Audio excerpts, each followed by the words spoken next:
São nossos dados, né? Eles estão pegando. Você acha que deve conhecer eu melhor do que eu mesmo. Então é isso que eu acho. Eu imagino que eles façam um perfil, criem um perfil a partir desse uso, a partir daquilo que eu demonstro interesse, do que eu busco, e com isso ele vai direcionando a interação. Algoritmos, a internet, mais ou menos eles vão, você faz a pesquisa, eles gravam e depois eles ficam te enviando propagandas, porque às vezes incomoda, né? Você quer pesquisar outras coisas e eles ficam insistindo nas propagandas e tudo. Um algoritmo é uma sequência de linhas de códigos criada para resolver tarefas ou problemas de forma automatizada. Vários códigos de programação adotam essa estrutura básica, como, por exemplo, as redes sociais.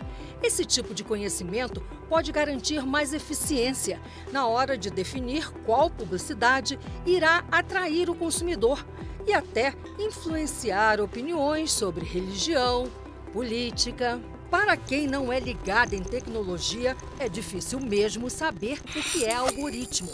Mas esse nome estranho à maioria das pessoas já faz parte do nosso cotidiano e nos captura cada vez que usamos o celular, um tablet, um computador.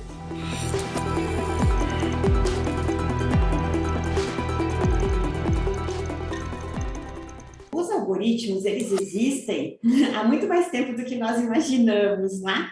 Quando a gente lembra lá dos chineses com o ábaco, fazendo as operações com aquelas bolinhas para cima e para baixo, eles já estavam empregando, né, as técnicas de algoritmo, estabeleceram um raciocínio para chegar à resolução de um problema. Então, o algoritmo nós empregamos sempre, desde que nos conhecemos como humanidade, cada vez que a gente decide, por exemplo, como que eu irei da minha casa até o mercado, eu já estipulo na minha cabeça um algoritmo de quais serão os passos, literalmente, não é? Que eu darei para eu resolver esse problema, eu acertar essa minha tarefa.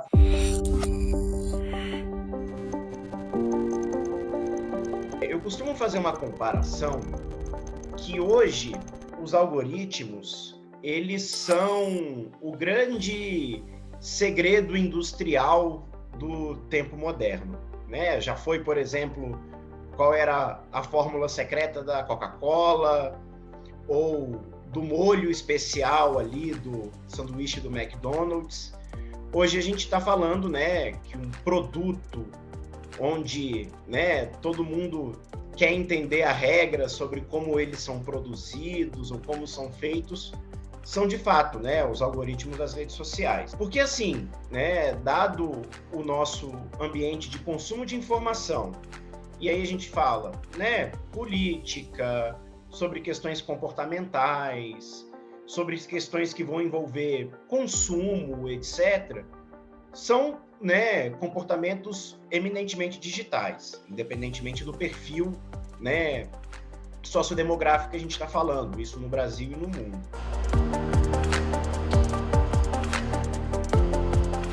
Os algoritmos estão aqui para, geralmente, nos dar suporte às atividades que a gente já tem, que elas já existem potencialmente já por muito tempo. Os sistemas digitais, obviamente, eles são totalmente moldados por algoritmos, né? Mas, eventualmente, esses sistemas são híbridos, né? Tem procedimentos, partes que são manuais, que dependem de determinadas pessoas. Então, tipicamente, os algoritmos que as pessoas colocam nesses outros sistemas que dependem mais também da atuação não digital, né? Seja, enfim, por qualquer meio, é criar os procedimentos, ou seja, os padrões necessários para que aquele propósito, aquele sistema, né, seja cumprido. Ele fala assim, então, por exemplo, uma biblioteca, né, como é que eu organizo os livros? Então, eventualmente, ali, naqueles algoritmos, estão os procedimentos, padrões, as melhores práticas de como se organizar, como se buscar o livro. Esses algoritmos, eles são trabalhados para poder nos trazer qualquer coisa que a gente ou digite, ou muitas vezes até a gente fala. É um contexto muito mais tecnológico que a gente está suscetível e que vai trazendo essas informações. E aí, para poder a gente ver como que a gente possa evitar, eu falo, dentro do contexto da saúde mental, né? Se eu estou dentro de um quadro de depressão eu não posso ficar também pesquisando e buscando coisas que vai alimentar essa questão. Embora o termo tenha origem na matemática e na programação, para o público em geral, ele ficou mais conhecido nos últimos anos por conta da popularização das redes sociais. As plataformas que são as donas, né, dos algoritmos, que criaram os algoritmos. Então, a gente está falando do Facebook, do Instagram, do próprio Twitter e etc. Acho que qual é um ponto, assim, né, que do momento em que as redes sociais elas foram lançadas, né, até um momento ali de maior maturidade de cada uma dessas redes sociais, a gente passou, né, os algoritmos eles passaram por algumas mudanças e por algumas transformações em que, de fato, né, a clareza e a transparência sobre as regras, né, sobre como os algoritmos funcionam e como que os algoritmos filtram e direcionam conteúdos para as pessoas nas redes sociais, isso foi se modificando e também isso foi perdendo um pouco de transparência. Eu digo isso muito em virtude do próprio Facebook. O Facebook, claro, nunca teve uma regra 100% clara e transparente, né, sobre como que o seu algoritmo funciona, porque naturalmente, né, é através disso que o Facebook ganha dinheiro, é através do algoritmo para, né, vamos colocar, não falar só de política, sobre consumo, por exemplo, que o Facebook monetiza, né, publicações de marcas, de empresas, produtos, etc. O algoritmo é um aliado para o consumidor, porque ele torna essa experiência mais rápida, mais alinhada com os desejos do consumidor.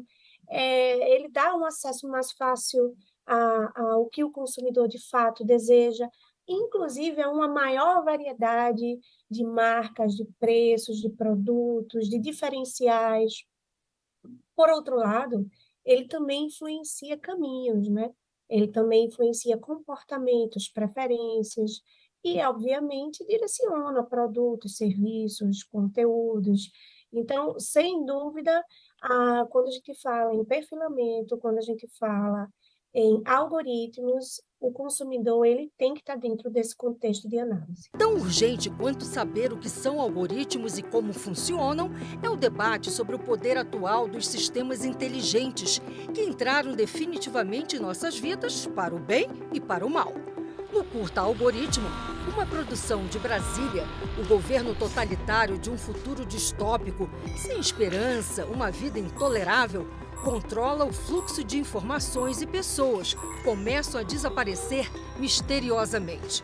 Por meio de algoritmos, os dirigentes do país imaginário investigam a vida digital dos cidadãos, roubam seus dados e criam alertas para indivíduos considerados potencialmente subversivos. Uma das vítimas é Nicole, uma estudante universitária de 18 anos.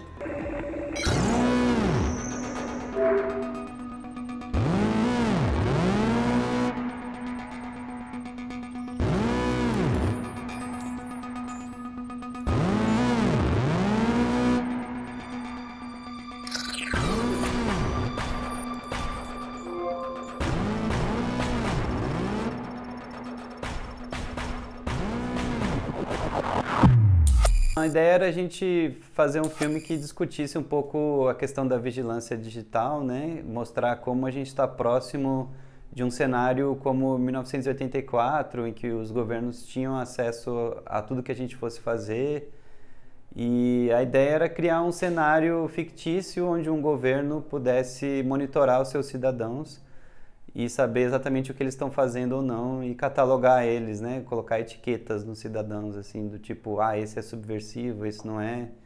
Tudo com base em conversas pessoais, né? Privadas. Então, eu acredito que a gente tem que ter esses mecanismos, essas instituições controlando esse tipo de poder, né? A gente não pode deixar isso tudo na mão de um governo, de um sistema totalitário. A gente tem que criar mecanismos para nos proteger, né? Então, o cenário está dado, as coisas já estão acontecendo, a tecnologia já existe, tudo que o filme retrata é possível de acontecer, mas eu acho que a gente precisa de mecanismos e de instituições que nos protejam, né? Nos protejam a nossa privacidade, protejam nossas conversas particulares, nossa forma de pensar, nossa ideologia, né? Cada um tem, a gente tem que continuar tendo as nossas liberdades individuais para acreditar no que a gente acredita, sem sofrer sanção por isso, né?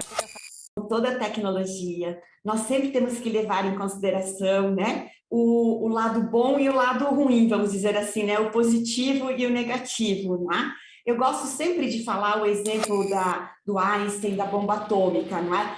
Imediatamente a gente lembra que matou, né, milhares de pessoas, né, com a ação da bomba atômica aí na Segunda Guerra Mundial.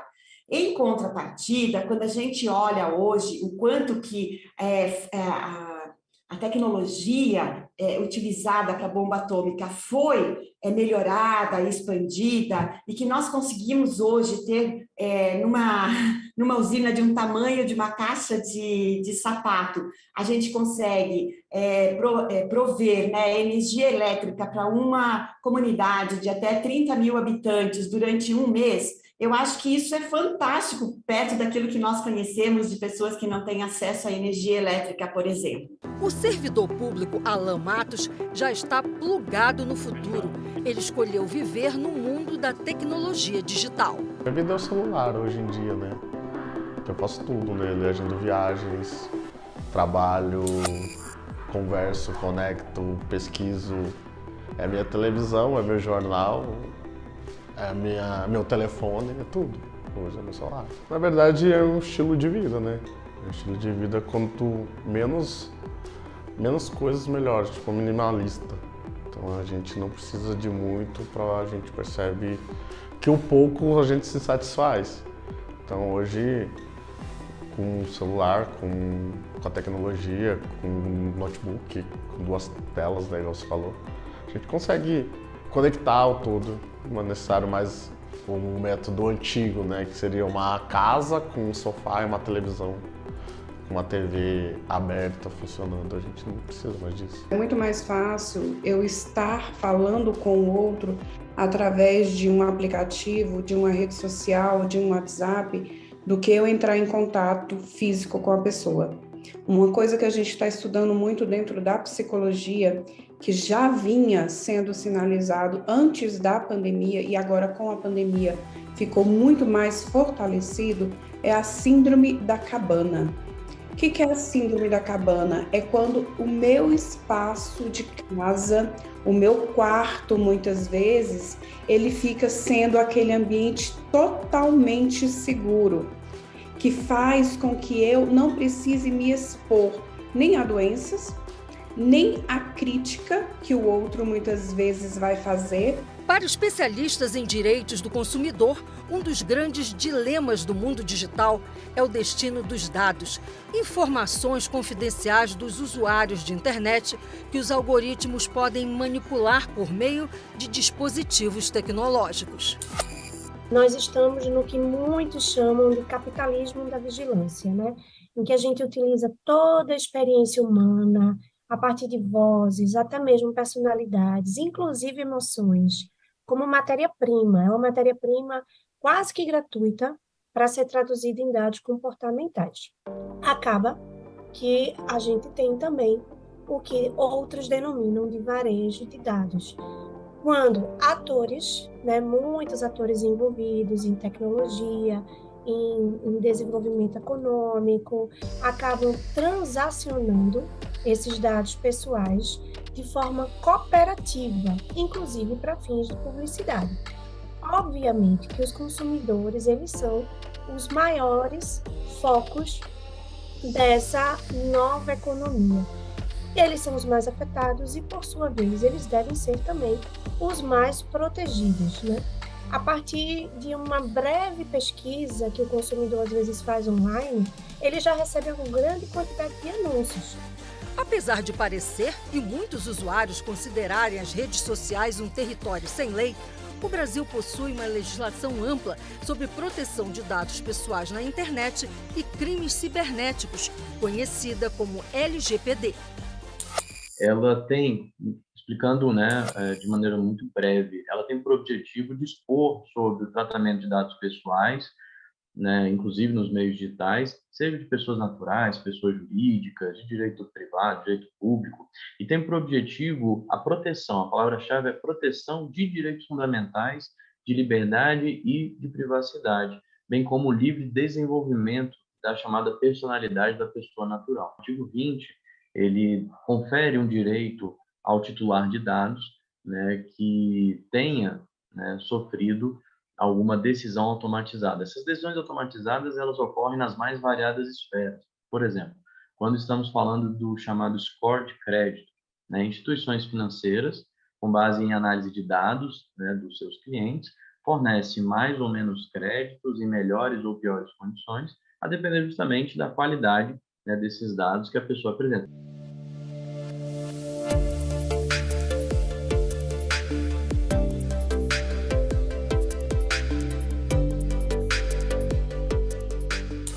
As instituições, empresas, muitas vezes, em virtude, infelizmente, da recorrência, muitas vezes possuem auditorias internas, que é o aconselhável, inclusive, né, que possuam, e aí já resolvem o problema de imediato e vão atrás dos responsáveis, né, pelo corpo jurídico próprio. Eventualmente, a empresa ou não resolve, ou por meio da sua auditoria, né, conclui que não haveria indício de fraude, cabe à pessoa não só procurar o PROCON, mas o próprio Poder Judiciário tem medidas cautelares, né, justamente para tentar resguardar, né, o direito da pessoa. O que a gente tem hoje é o quê? A gente tem uma coleta massiva de dados, né, que muitas vezes não está de acordo com a nossa legislação, que muitas vezes não está de acordo com o princípio da finalidade da LGPD, que é a Lei Geral de Proteção de Dados, né? E esse princípio, ele diz que essa coleta de dados, ela tem que estar restrita ao mínimo necessário para uma determinada finalidade.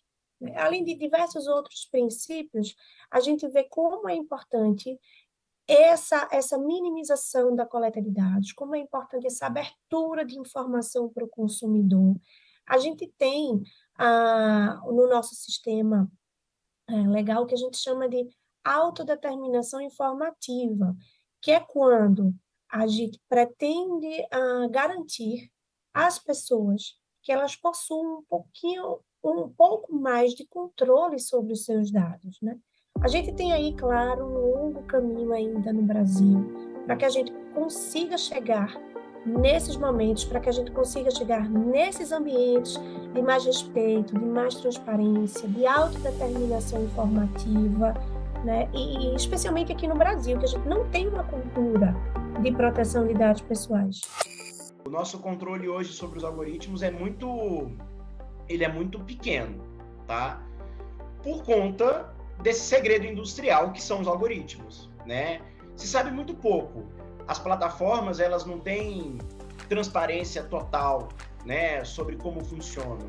Em alguns países do mundo, até chegou a ter algum tipo de regulação para aumentar esse tipo de transparência.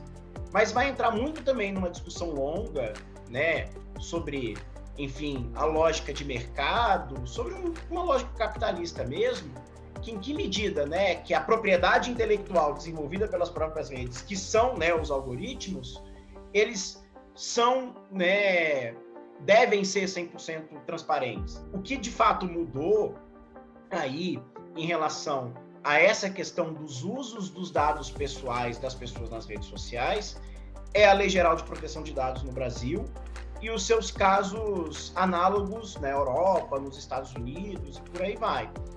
Porque aí sim, de fato, né, a possibilidade desses usos ou a possibilidade de divulgação desses usos blindou mais o consumidor, o eleitor, coisas nesse sentido.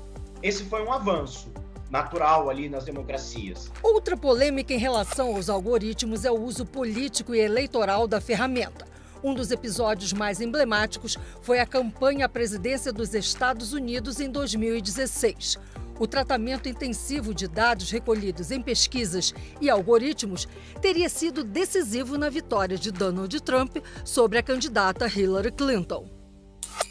A gente tem uma ideia da dimensão. Durante o debate da Hillary com o Trump na TV americana, foram mais de 400 mil posts feitos automaticamente pelos algoritmos de acordo com o momento que estava no debate, com as palavras que são mais citadas, com a organização do que estava acontecendo na rede, ou seja, aproveitando aquele momento, bem como o marketing faz, né? Aquele momento para que se construa uma imagem e essa imagem seja divulgada, né, nas redes sociais, receba um apoio, e aí você que está do outro lado indeciso, você vê que não é só você, que você tem uma gama de pessoas que estão também tendo o mesmo direcionamento que você se sente incluído. E isso, enquanto pessoas, enquanto sociedade, é o que todos nós queremos, não é? Ser incluídos, ser aceitos, que as nossas ideias persistam. E o amadurecimento do uso dos algoritmos vem nos mostrando, tá? É que você precisa estar dentro do ambiente digital para poder você disputar politicamente espaços e para você disputar politicamente votos, vamos chamar assim, né? Ou a preferência do eleitorado, a preferência da opinião pública. E nesse sentido, tá? Como a disputa política fora das redes sociais, ela é uma disputa incompleta, vamos chamar assim, hoje em dia, né, independentemente de qual é a ideologia que a gente está falando, qual é a preferência política que a gente está tratando aqui, né, dentro de um debate mais político, você precisa, né, do algoritmo, ou melhor falando, das redes sociais, para poder direcionar esses conteúdos para você, então, alcançar, né, enfim, o máximo possível, né, de eleitores. A preocupação com o mau uso dos algoritmos tem sua razão, mas não pode desconsiderar as contribuições da ferramenta à vida moderna. Os algoritmos estão presentes nos avanços da medicina, da meteorologia, da gestão ambiental, nos transportes, na maioria das tecnologias que facilitam o nosso cotidiano. O mundo moderno todo é feito por isso, né? Então, todas as profissões sempre fizeram isso durante toda a história. Então, o marceneiro, o médico, né? O médico, ele tem os procedimentos dele. Então, esses procedimentos com o tempo foram começando a ficar, vamos dizer assim, lentos, dado o volume, né, que, vamos dizer assim, a sociedade ia crescendo, as necessidades iam aumentando. Então, e a informação, principalmente a informação, foi crescendo.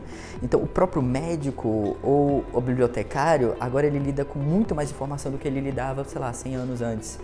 Então, alguns procedimentos é melhor automatizar em determinados sistemas e aí ele passa a utilizar o cérebro humano, que tem todo esse fator criativo, para outras coisas, outras atividades que só o humano pode fazer, e ele delega aquelas coisas, vamos dizer assim, depende do contexto, né, mais mundanas para os algoritmos. A evolução humana, especialmente quando vista nas últimas décadas, ela tem um estreitamento, ela tem uma ligação muito íntima com os algoritmos. Se a gente olha a evolução humana nas últimas décadas, ela é muito focada, ela anda em paralelo à tecnologia e à inovação. Tudo isso está baseado em algoritmos. Se a gente pensa, por exemplo, no nosso dia a dia, né, nos smartphones, nos computadores, nas TVs, nos programas de streaming, nas redes sociais, os aplicativos que nós usamos, todos eles são baseados em algoritmos, né? Ele tem um impacto, sim, positivo na experiência do consumidor, porque ele é capaz de traduzir em melhores ofertas, né, em melhor resultado, reduz a taxa de rejeição. E, claro, o algoritmo, ele faz uma mediação mais equilibrada, ou pelo menos ele tem condições, se feito de forma adequada, uma mediação mais equilibrada de tudo que está disponível. Isso sempre aconteceu, sempre vai continuar acontecendo. Temos a preocupação de que essa evolução nossa, junto com esses algoritmos, né, junto com a inteligência artificial, com a aprendizagem de máquinas, né, nos leve, como sempre, a um novo patamar, onde nós possamos ter uma expectativa de vida maior, onde nós podemos usar, então, também, né, para que nós possamos ter a expansão da capacidade do nosso cérebro, que nós sabemos que ele é fantástico, nós usamos pouco dele, nós podemos usar muito mais do que ele.